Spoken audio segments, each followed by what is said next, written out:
Welcome to The Jewish Lens, a podcast to discuss anything and everything from a Jewish perspective.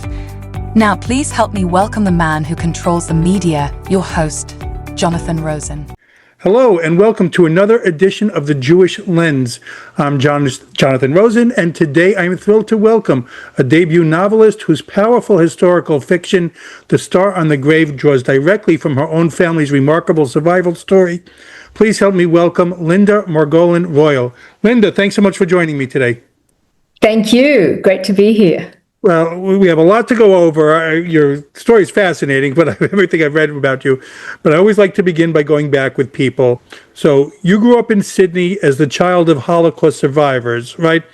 So I want to know, what was your family life like, in particular with regard to Judaism when you were growing up? You didn't know about it at all then, right? Oh, I did. So I took creative license in the book, and I've written historical fiction inspired by the true story of my family. And I had spoken to a few people in Sydney who had their heritage concealed.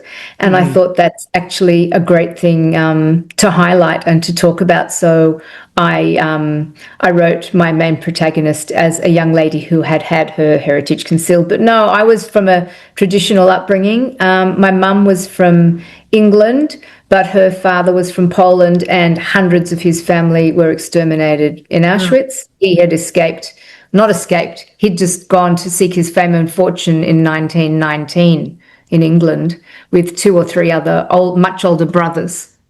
And so the rest of the family were in a little place called Brzeszko, and they were all exterminated. My father's family, so my father and my grandparents escaped. So my father was child Holocaust survivor, or I say survivor of the Holocaust because he didn't go through the Holocaust, except for the first year or so in Poland. Yeah. So, first of all, was there like a big Jewish presence in your neighborhood when you were growing up too, or no? In Sydney? Yeah, when you were growing up, yeah. Huge. So I don't think it's very well known, because I've done a few of these podcasts and interviews and people are like, oh, wow, really? So Australia has the largest proportion of Holocaust survivors outside of Israel. Yeah, I interviewed someone else from Australia, and they told me the same thing. I didn't know how it was growing up, right? It's amazing. Surrounded by them. So I went to a Jewish day school, which was predominantly children of Holocaust survivors. We were all first-generation Australians. Well, so growing up, did your family discuss the Holocaust at all, or no? Because I know I've interviewed a lot of them, and it's always mixed. Yeah, they did, but like most, and that's what the themes are and why the themes are as they are in my book, most Holocaust survivors concealed their trauma and didn't talk about it until it was too late, or much later in life when they saw their own mortality. My dad told us his story when he was 80 years old, and that was the catalyst for me to devote my life to. So you didn't know a lot of the history prior to then? No, I interviewed my grandmother when I was 16, but as a 16-year-old, you don't delve very deeply and you don't ask those questions that you've got these burning questions. My dad was able to answer a few, but I never saw any trauma from my grandmother, even though I discovered from my dad that she and my grandfather had left all their parents, both sets of parents in Warsaw. They both went to the Warsaw Ghetto and either were exterminated there or in Treblinka. But I never saw any trauma from her. Just, she was larger than life, hilarious, and she adored her grandchildren, and she just poured her life into us. And I guess that was her way of coping. Well, so let's talk about this. Okay, so I want to make sure I'm pronouncing this right. So his name is Chiune Sugihara? Yes, perfect. Oh, wow. Okay. I'm so proud of myself. Okay. So he was a Japanese diplomat, from what I read, who defied orders to issue visas, saving approximately 6,000 Jews, including your father, right, and grandpa. So you didn't know about him, right, until adulthood? No. So what prompted you to find out then? So it was my son's bar mitzvah. My brother lives in Switzerland. I was, I don't know, late 40s or 50. And my brother was here, and at the reception, my dad was sitting there, and he said, hey, let's put a camera on Dad and interview him. I said, okay. He was 80. And so he started talking, and then I was running around looking after guests, and my brother ran up to me and said, have you ever heard of a guy called Sugihara? Right. And I said, no, why? And he said, well, Dad's just said he's the reason we're alive. He issued us visas to Japan in 1940 in Lithuania, and that's why the family were in Japan. And I went, what? And then I looked him up afterwards, and I said to my brother, this guy's like Schindler on steroids. This guy saved 6,000 Jews. How come we don't know about him? How come I've never heard of this guy? Right. And it was around the time, that there was sufficient time lapse between Schindler's List and my son's bar mitzvah for the world to really know who Schindler was. He was a household name. And I thought, and I was a copywriter, and I always wanted to write. I'd been writing TV commercials, and I loved entertaining through that medium. So I thought I always wanted to write a movie. And I said to my brother, oh, there's my story. Like, wow. So I started writing the movie with a grant from Screen Australia that I managed to secure. And then COVID hit. And someone said, you're never going to get a movie up. And I'd been writing for quite a few years. And they said, look, why don't you write the book? So I did. So none of this was, by neither parent, your mother, your father growing up, nothing ever alluded to any of this? No, except that my grandmother had said in her thick Polish accent when I interviewed her, we went to Japan and we had a visa to Curacao. And I thought, oh, that must be some little place in Japan. And then when I did my research, I realized she'd mispronounced the word Curacao, and that there were two righteous among the nations involved in this visa process. They first went to this Dutch consul in Lithuania called Jan Zwartendijk. He issued them papers to Curacao, which was a Dutch colony near Venezuela. And they needed a transit visa through Japan to get to Curacao. So they all went to Sugihara, who issued them illegally, as did Zwartendijk, visas. They all went to Japan, but nobody ever ended up in Curacao because it was 1941 and these Jews were all desperate and Japan wanted to get them out of Japan. And so the Joint stepped in from New York and started trying to find their family dispersed all over the world and got them out because the Japanese knew that Pearl Harbor was imminent, basically. Right. So by August of 1941, they had relocated all these refugees, except for 900 of the 6,000 that couldn't find placement anywhere in the world. So they were shipped off to join the Shanghai Jews in the Shanghai ghetto, and they lived the remainder of the war there. It's always so amazing to me with Japan's history with that. Knowing that they were you're getting to war, knowing that they're going to become allied with the Nazis. And, it's just incredible to me that they still managed to do this because I've read several stories like this. So what was the emotional impact of this for you? Like, how did it transform, your understanding of growing up and your dad a little bit?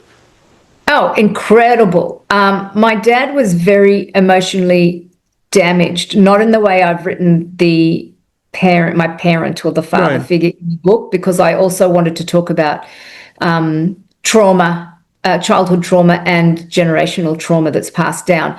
But my dad, when I realized that he was he was malleable and he was squashed by these two very, very strong parents, my grandparents. I didn't know my grandfather. He died before I was born, but I was told he was a very, very, very strong-willed, very successful businessman, very capable. And my grandmother was also very strong-willed, very smart. And he was this only child that had been ripped out of this loving family environment with these four doting grandparents that all got exterminated. What does that do to a 12-year-old child when you find out at the age of 15 or 16 that your whole family back in Warsaw, including your extended family, have been have been wiped out. So I didn't realize he was carrying all this trauma, which impacted on his life. So, yeah, quite incredible for me. So once you found out, Yeah. I mean, did you have the conversation with your father, like why he had not said this prior to that? He went to his documents and he said, look, see, I've got a flyer from this exhibition. They had an exhibition at the United States Holocaust Memorial Museum in Washington all about him, called Search and Rescue or something, whatever it was. And this was in 1980 something. So he'd been somehow following what was going on, but he'd never thought to impart it on us.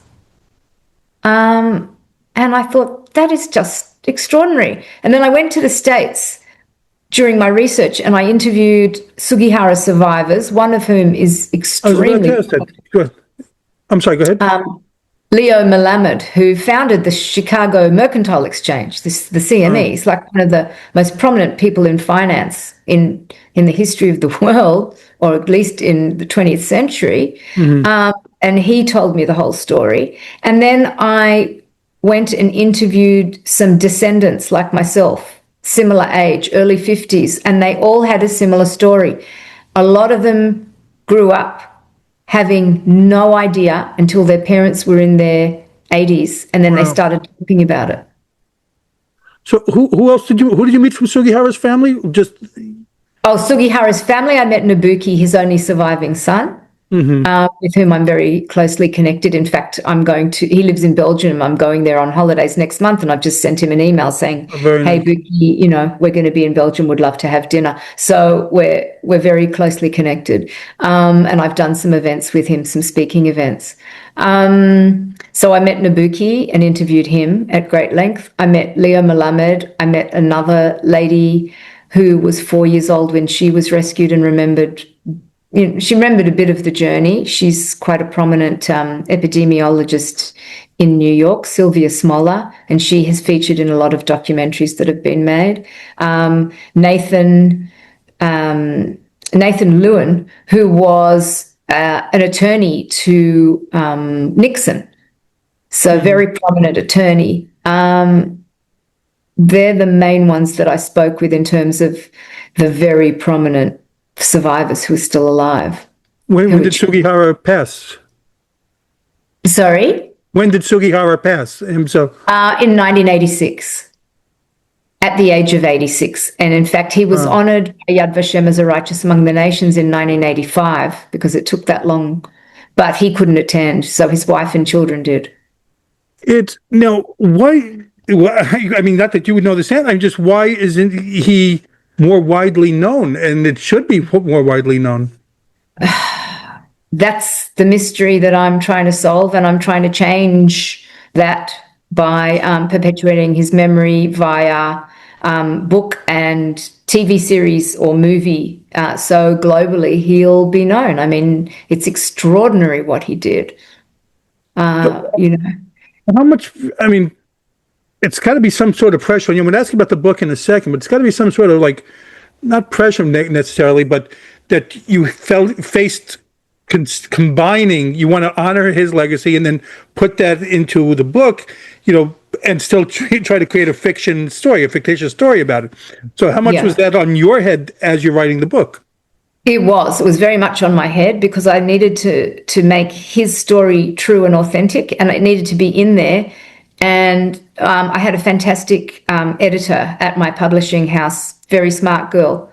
And she said, okay, I've got a way to do it. What we're going to do is we're going to weave his story through in a parallel narrative. So every couple of chapters, we're going to have his story, what was taking place in his story at the time you mentioned certain details in your story. My story takes place in 1968. So that was challenging because it had to be in flashback, I guess, whatever was going on in the story, in the fictional story, then I weaved through his story. And so both stories are in there, but it's quite clearly defined because we've italicized his story and, headlined it, Lithuania 1940, whatever, and followed his path. So it was a challenge, but it worked really well. Just going back a second, I just want to be so. How many of survivors, I guess, that he saved did you wind up meeting with or speaking with too? There were 300 of us in New York in 2019. Wow. Nabuki gave an interview at the Museum of Jewish Heritage in New York, and there were 300 of us in the audience. So that was fascinating. Got to speak to quite a lot, and then they formed a Facebook group. So I stayed in contact with some, and they regularly comment on my posts and, supportive of my work. And and there's a few of us in Sydney as well, and Melbourne in Australia. That's fantastic. So tell me about Star on the Grave. It's so you finally decided to write this based on right after your father's. You wrote the screenplay first, but based on your father's stories, you said, I've got to write this down. So tell me about the book itself, a little bit about the plot, and about what prompted everything. Okay, so I started writing it as The Escape in 1939, 1940. And as I was collaborating with a screenwriter, someone had actually started putting out a movie which was taking place all about Sugihara at that time. And I went, oh my God. And he went, no, don't fret. There's many ways to skin a cat. There've been millions of movies about Hitler. Do it a different way. And then I went, well, hang on. He was discovered in 1968 in Moscow, living there, by one of the survivors. Why don't we set it in 1968 and do a journey back for a survivor and a granddaughter, or me, a version of me, who finds out that she's alive, like I did, because of this man, and wants to go back and thank him. And so that's what we did. So it's a journey of a 21-year-old girl whose mother passed away when she was 9 years old, because I wanted her grandmother to be her matriarch, and she was the one that was a Sugihara survivor. And then she discovers that her traumatized father had concealed her Jewish heritage because he was scared in his new homeland of persecution. And unfortunately, this became so prophetic because of what's happening now in Sydney and in the world. Can I ask you about that as well? Yeah. I'll get to that in a minute. Yeah. And so it's a journey back. She discovers she's engaged to a non-Jew, and this is not a spoiler alert because it's all in the first chapter of the book. And she discovers a heritage that was hidden from her. And it ends up being a journey back with her and her grandmother to Japan to thank Sugihara, because there's going to be a reunion there. So you said you started writing as a screenplay first, right? Yeah. So what made you just first decide to shift to the novel? COVID. That was it. Nobody was going to the movies, and I was very impatient to get this story out. And someone said, well, everybody's at home in lockdown reading books. So try that. So you spent, I was reading about you, so you spent like 3 decades writing TV, radio, and print advertisements. Yes, I did. In both Australia. Chicago. I'm sorry? Yeah. Including 2 years in Chicago. In Chicago, right. And they said in Australia and the US. So how did that prepare you for writing historical fiction? Oh, it didn't. It prepared me for storytelling, because I could always spin a good yarn. And every TV commercial, even though they're 30 seconds long or a minute long, have a beginning, a middle, and an end. You have to, tie it up at the end and have a twist. And I was always good at the story. I just had to learn how to extend it. And so I did a whole lot of workshops and read every book possible on how to write a movie. And it's the same process, movie writing and book writing, except for the actual process.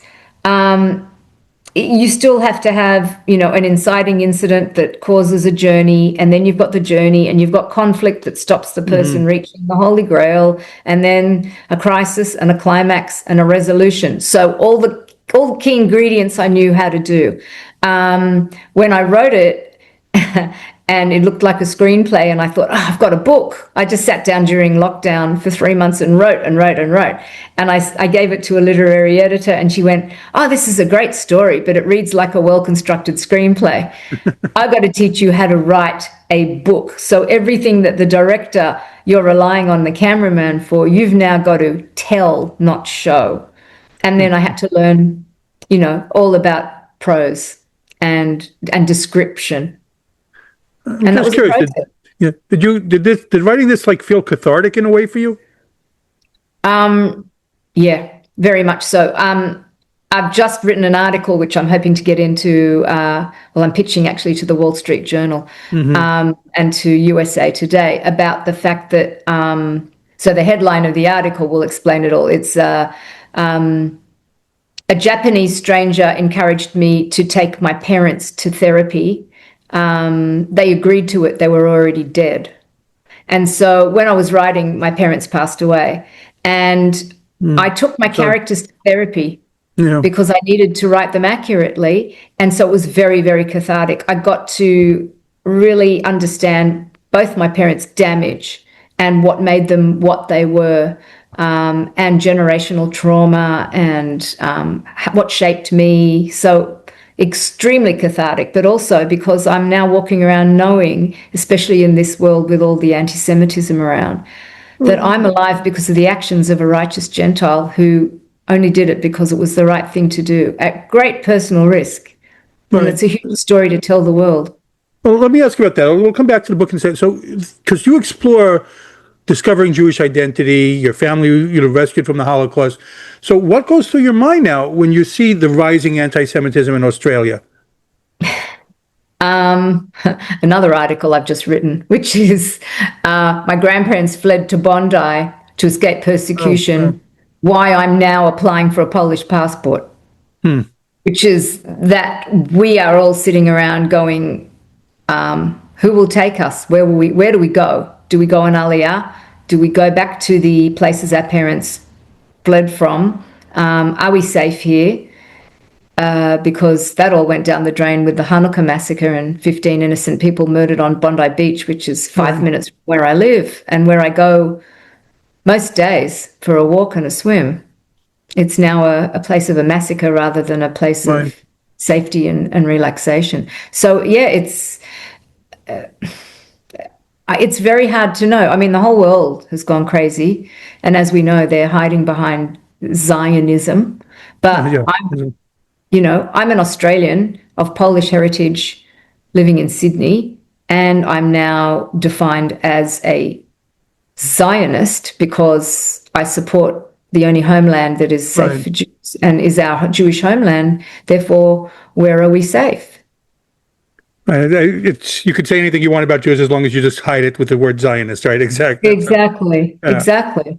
I interviewed, And the weird, No, I interviewed Danny Ben Moshe. I don't know if you're from also. Yes. We were talking about that a lot from Australia. So I'm sorry. Go ahead. Yeah. Well, Danny Ben Moshe is a documentary maker, and he's actually writing a book now too. But I think he wanted me to be part of a documentary, and things got so bad, I chickened out because I said I actually don't want my face out there. It's bad enough that my book's out there with a big Star of David on the cover and a US publisher. It took me 2 years to get a publishing deal in the US. And one publisher, a Jewish publisher, said, maybe ask your publisher to remove the Star of David from the cover and redesign it. I've talked about this with a lot of other authors too. And I had an agent tell me years ago, this is before any of this happened, I was writing a book about Jewish mythology, and they asked me to make it less Jewish, and it's just something about Jewish mythology. So this has been going on for a long time, and it's even worse now. So you speak regularly at events, I was reading, right? About being alive only because thanks to the actions of strangers. So you have written publicly about anti-Semitism, and I read also the same thing that they told you to alter the Star of David cover. So how has shifting from behind the scenes work to public advocacy, I guess, changed your relation with your family's story and your own voice? So the whole thing has become bigger than Ben-Hur, I guess is the way to put it, because really I was just out to perpetuate the memory of this guy. But now it's become a whole new thing. I mean, my book went to print the week of October 7. Great timing. You can say that's bad or you can say that's good. I see it as almost Bichette, that it was meant to be. I agree with you. Yeah. That we need to encourage the world to follow the path of these people that have these incredibly strong moral compasses and think for themselves and don't act like sheep. I did a TEDx talk on exactly that, stand up and stand out, and the power of one person to think for themselves and go against the crowd. And that's kind of my agenda now, to try and get respectful, lovely Gentiles, and there are many of them out there, to think for themselves and to be educated and, not be swayed by grabs on social media, but to read the facts. Go and read Noah Tishby's book, Israel. Go and read Colonel Michael Scott's book, A Light Still Burns. Follow Douglas Murray. He's fantastic, Kemp, Erin Molan. There are so many incredible non-Jews who are doing incredible stuff for us. And listen to the voice of reason, and then think for yourself. And when you're faced with a choice, follow a righteous path. I could not agree with you more. I say it like I've seen on social media, so many people that I knew even from childhood who have just kind of stabbed you in the back a little bit, and so you do appreciate the ones that do stand up and speak out, which is incredible. So let me just ask, because you talked about we just talked about the Bondi Beach one. So I just want to know, so your book was optioned for a movie? Am I reading that correctly or no? No, what I'm trying to do, so my sole purpose was to get it into the United States, which I've just done with a group of non-Jewish ladies in California, Sibylline Press. It's going to be officially launched on Yom HaShoah next week on April the 14th. And then to get exposure in the US, so I can approach streaming channels and production studios. I've already got an outline for either TV series or the movie rights itself. It's, I can write that in a heartbeat, because the book is actually, when people read it, they'll see it's quite very heavy in dialogue and light in prose. It's still sort of has a screenplay feel to it, so it's very easy to read, very reader friendly. It's not bogged down in heavy prose. So that's the idea, to get some exposure in the US, so it's easier to get the movie or TV series out. And you have a prequel in the works? And I have a prequel that I've already written, which is sitting with the publisher as we speak, which hopefully, if they approve it, will be about a year away from publication. And that's the backstory that I was originally going to write, because what I discovered from the current novel, The Star on the Grave, is that everyone fell in love with not the main protagonist as much as my grandmother, Felka. And I decided, well, she needed to have her own novel. So I've written her in her 30s, escaping and doing all kinds of incredible things. But I've also incorporated another righteous Gentile along the way that I discovered in my research, which was very aligned with what she was doing, who lived at the same time.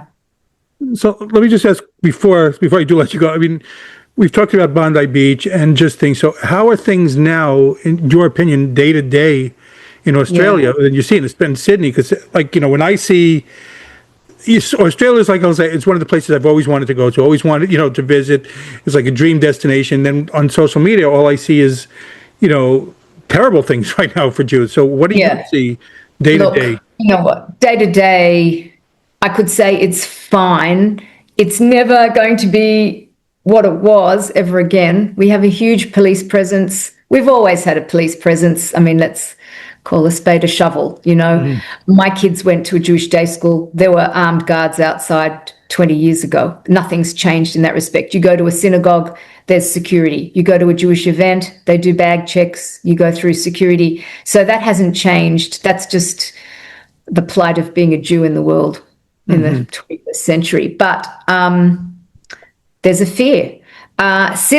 Weirdly, since the Hanukkah massacre, things have kind of gotten a little bit better, because we finally feel like someone's got our back.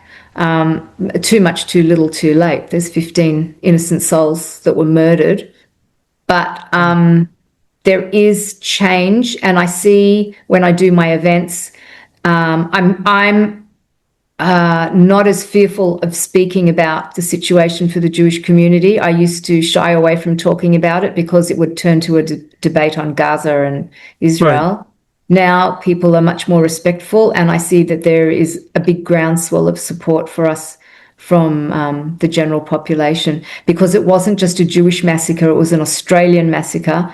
3 non-Jews died, and it took place on iconic Bondi Beach. So the whole community and the whole country was profoundly overwhelmed. And the Jewish community there is very active? Very active. Yeah, we're small. There's only 117,000, I think, but very close, very united, and, well, apart from a few woke, self-hating Jews, and there's... Yeah, it's sort of, I get into... Can't escape them. I call them out all the time, the Azza Jews, right? Yes. So Yeah. So okay. So what do you have going on next? You have the prequel going on now, and so what are you working on next?